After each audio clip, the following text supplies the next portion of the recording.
Ibu guru bertanya-tanya ya, kenapa tunjangan guru itu seringkali tidak cair secara serentak atau bahkan Bapak Ibu guru itu merasa tunjangan profesi gurunya atau TPG-nya itu tidak cair setiap bulan seperti yang telah dilaporkan atau yang telah disampaikan oleh Dirjen GTK maupun Mendikdasmen. Di mana kita ketahui bahwa pencairan tunjangan sertifikasi guru atau profesi guru itu sejak tahun 2026 itu sudah menggunakan skema pencairan bulanan. Namun, ada juga kalanya pencairan itu tidak serentak secara nasional. Nah, oleh karena itu, di video ini saya akan memberitahu Bapak Ibu guru berdasarkan dari informasi yang ada terkait dengan kenapa tunjangan guru itu tidak selalu cair secara nasional atau bahkan seringkali molor dan bahkan tidak cair. Nah, Bapak Ibu guru bisa mendengarkan penjelasan pada video kali ini ya. Tapi sebelum saya membahas informasi ini lebih dalam, saya menginformasikan kepada Bapak Ibu guru bahwa bagi Bapak Ibu guru yang ingin mendownload e-book yang bisa digunakan untuk pegangan guru dalam mengajar, pegangan siswa untuk belajar, modul-modul PPG, buku-buku PAUD ataupun e-book yang bisa Bapak Ibu gunakan untuk menambah penghasilan Bapak Ibu guru bisa mendownloadnya melalui link yang sudah saya sediakan pada deskripsi dari video saya ini.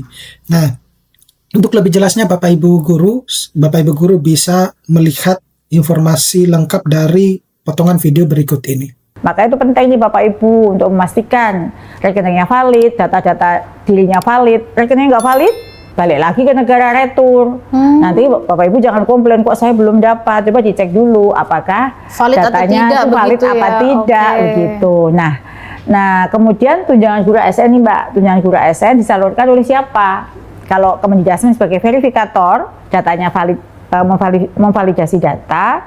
Nah, Kemenkyu itu yang akan menyalurkan langsung ke rekening guru melalui kantor pelayanan perbendaharaan negara. Jadi Bapak Ibu bukan kita ya, bukan Kemendikdasmen yang menyalurkan tunjangan Bapak Ibu, tapi Kemenkyu. Tugas Kemendikdasmen memverifikasi, memvalidasi sesuaikah data Bapak Ibu guru sebagai penerima, lalu kita kirimkan nih data yang sudah divalidasi tadi ke Kemenkyu sebagai dasar Menkyu untuk menyalurkan, ya gitu ya. Sementara untuk tunjangan dan insentif guru non ASN itu langsung disalurkan oleh Kemendikdasmen.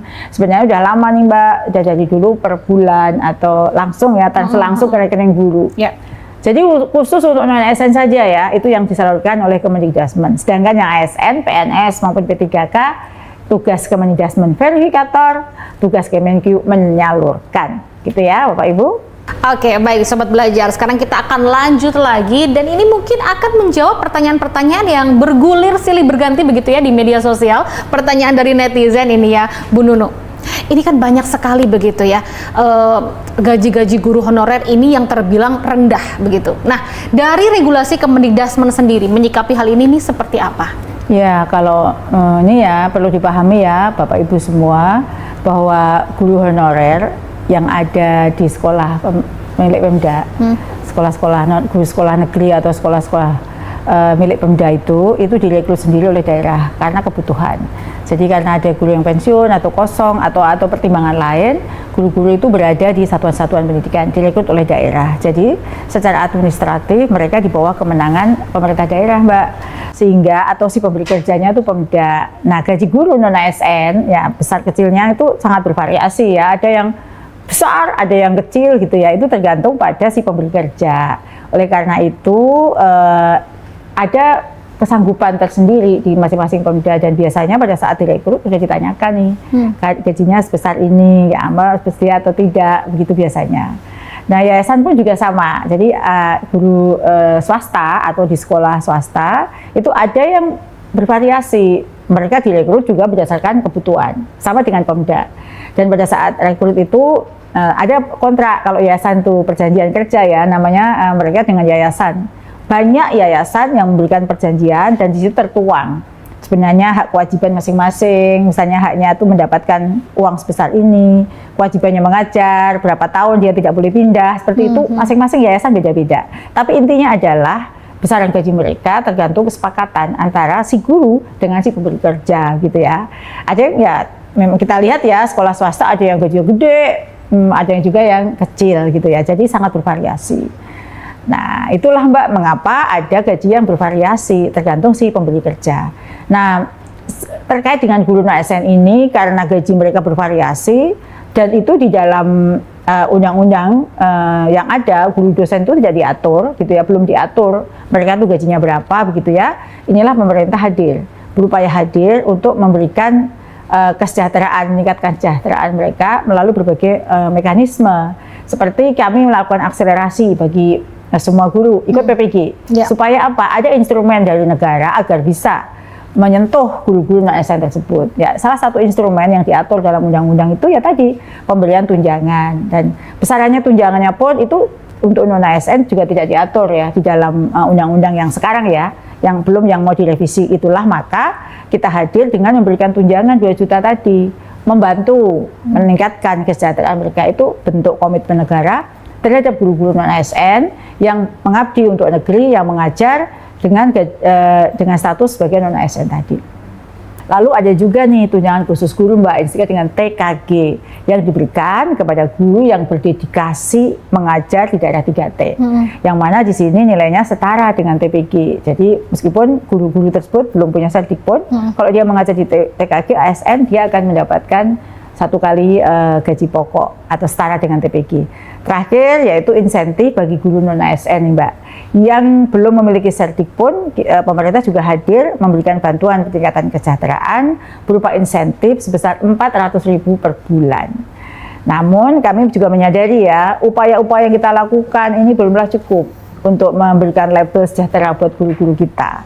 Yang perlu terus kita perjuangkan adalah bagaimana status kepegawaian mereka. Setelah mereka punya status, nanti akan merubah kesejahteraan mereka.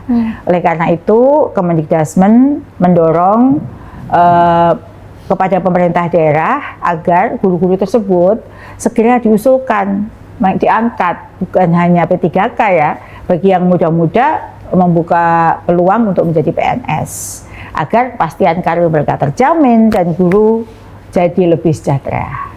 Luar biasa, oke. Nah, sekarang ada yang nanya lagi nih soal keterlambatan TPG yang misalnya belum cair atau tunjangan-tunjangan lain nih yang kayaknya kehambat gitu. Ini yang benar, ini bisa kita ngomong ke siapa sih Bu? Terus gimana nih seharusnya kita menyikapinya? Ya, jadi kami memahami ya, karena masalah TPG itu bukan hanya sudah ada rekening langsung salur, ada mekanisme yang harus dilakukan. Misalnya si guru dari pemerintah daerah, pemenuhan beban kerja itu harus mengisi juga sistem sekolah itu, Pemda mengisi sistem informasi, Simbar, Simtun yang harus ada diisi. Jadi sebenarnya keterlambatan itu banyak faktor. Jadi kami juga berharap pemerintah daerah juga segera ya mengusulkannya juga. Kami memahami sebenarnya kekhawatiran ini karena kan mereka sudah mempunyai rencana khusus dengan besaran tunjangan yang dimiliki untuk memenuhi berbagai kebutuhan mereka. Untuk itu menyikapi banyak keterlambatan karena pertimbangan lain tertentu, maka tahun 2026 ini sudah disalurkan per bulan. Yang harapannya ini tidak lagi ada keterlambatan, misalnya 3 bulan menjadi 6 bulan, lalu bisa lewat tahun, itu harapannya tidak terjadi lagi. Ini sebenarnya bentuk dari perbaikan yang sudah kita lakukan. Nah, perubahan mekanisme ini bukan sekedar perubahan teknis sih Mbak, tapi sebenarnya ini transformasi tata kelola penyaluran tunjangan agar lebih sederhana. Jadi tidak lagi ribet, sederhana, lebih transparan dan akuntabel. Namun demikian, keberhasilan sistem ini sekali lagi tidak hanya ditentukan oleh satu pihak saja, tidak hanya oleh kesiapan pemerintah, tapi juga sangat bergantung pada akurasi dan ketepatan data yang dimiliki, baik si guru tersebut maupun dari pemerintah daerah setempat. Disinilah pentingnya peran aktif Bapak Ibu guru ya dalam memastikan data selalu mutakhir. Ini selalu saya sampaikan berkali-kali ya. Dan sesuai dengan kondisi real di lapangan. Kalau uangnya masuk jangan diambil habis Bu, Pak, karena diambil habis rekeningnya jadi tidak bisa aktif lagi ya. Kosong gitu ya? Iya, jadi itu juga ada loh Mbak. Jadi karena diambil habis kosong, rekeningnya kosong kan jadi tidak aktif. Ketika kita transfer mereka balik lagi, atau 1 digit saja rekeningnya itu nggak valid, itu uangnya kembali lagi. Dan banyaklah, intinya adalah pemutakhiran data Bapak Ibu ya, harus selalu mengecek, diverifikasi dapodiknya agar sesuai memenuhi persyaratan penerima tunjangan.